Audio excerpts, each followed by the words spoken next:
Welcome back to my vlog mga amigos, and today's video meron naman pong nag-viral sa TikTok mga amigos. Ito nga pong mini portable washing machine mga amigos na pwede daw tayo maglaba sa planggana, sa balde o kahit sa lababo lang daw mga amigos. At para masubukan natin itong produkto na ito mga amigos, nag-order po ako online at ito na nga po dumating na po kanina mga amigos. So ito na nga po yung mini portable washing machine mga amigos, at makikita natin dito mga amigos is low noise. Yan, suction design, USB powered mga amigos, at saka strong motor daw mga amigos. So i-unbox na po natin ngayon mga amigos at titignan natin, at para masubukan natin to kung gaano katotoo itong nasa TikTok. Ayan po.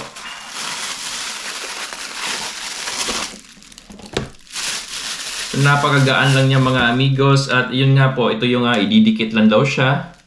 Tsaka may USB. So ito nga po mga amigos, ilalagay ko po dito. Ayan po. So susubukan na po natin ngayon itong mga amigos at titignan natin kung gaano katotoo itong nakikita natin sa TikTok. Ayan po. Alright, so mahaba naman yung wire niya mga amigos. So tara, punta tayo sa lababo namin mga amigos at para masubukan natin itong produkto na ito. Alright, so mahinanda na po akong tubig dyan mga amigos. So unang gagawin siguro natin, ididikit ko lang muna to. Ayan.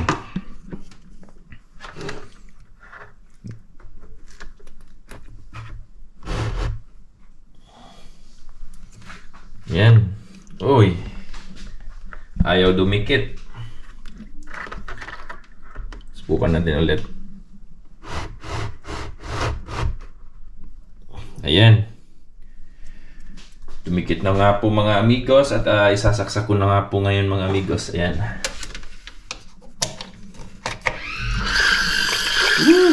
Dali lang. Hindi nga po. Ayusin muna natin mga amigos kasi hindi nga po dumikit ng maayos. Ayan. Maganda siguro pag ilubog ko to. Ganyan. Ang problema, ayaw niya dumikit. Bakit kaya? Ayan, ayusin natin. Yeah, I think okay na yan mga amigos. Ayaw dumikit. So ayun nga mga amigos, kasi ayaw nga dumikit dun sa balde or sa lababo namin kasi hindi siya made from tiles or aluminum mga amigos. So ginawa ko mga amigos, kumuha ko ng plato at saka doon ko dinikit yung mini portable washing machine natin mga amigos. Ayan po. Kanina sinubukan ko sa platito kaso lumulutang siya. So ginawa ko, pinalitan ko ng mas malaki yung platong gamit ko kasi mas mabigat siya. So ayan, at susubukan natin ngayon mga amigos kung gaano katotoo itong produkto nito. Ayan po. Okay, so lagyan natin konting dishwasher lang. Ayan. Of course, ilalagyan natin ng damit.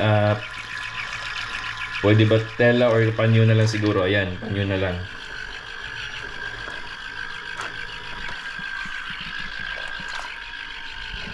Ayan na mga amigos.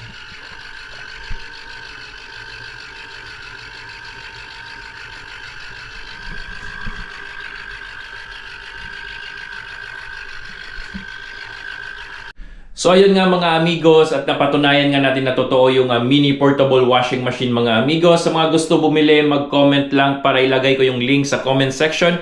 And bago tayo magtapos mga amigos, don't forget to like, share, and subscribe na rin sa aking YouTube channel para sa ating next product test or review mga amigos. And ingat!